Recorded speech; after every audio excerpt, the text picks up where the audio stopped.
An bhaca sibh na Balúin Aer I cuairt thugann na mbaile leach a riacail Janie. Honnig, cínta, bhí siad go hálainn. Bhí ach an bhfuil is aga cén chuí a oibríonn siad.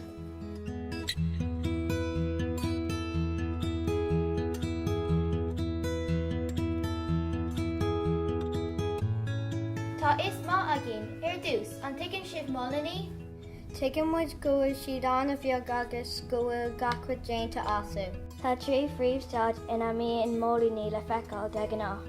Salad locht agus gás. Ní féidir dhéana mógíní is sáiad bug a mórán. Ní bhogann siad mar tá siad ar fáth ceanga se le chéile go ducht dangan agus níl siad in an na ceangatí sin a bhriseadh go héasca. Ach orintha is féidir na ceangaltaí sin a bhriseadh le teas, anois is lochta.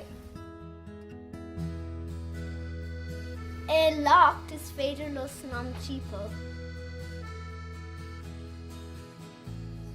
Níl na molanaí ceangailt le chéile mar bhíonn sa solid, agus sleanann siad thar chéile.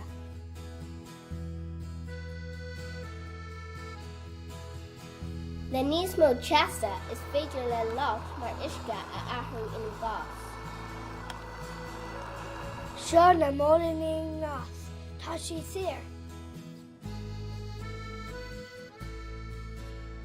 Ní léon ceangal idir na molanaí, is féidir le boga go fánach.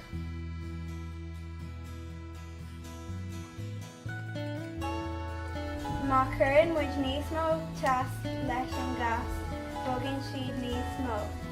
Bhí na molanaí go crackailte an sin.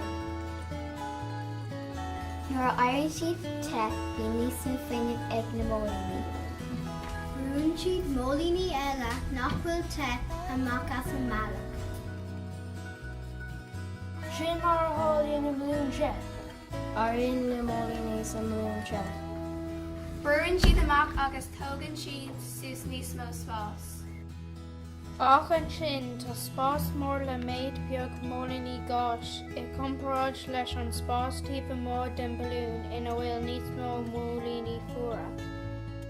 Mar sin, tá an balún níos éideanna ná an tíre tíopa muide agus ordaíonn sé.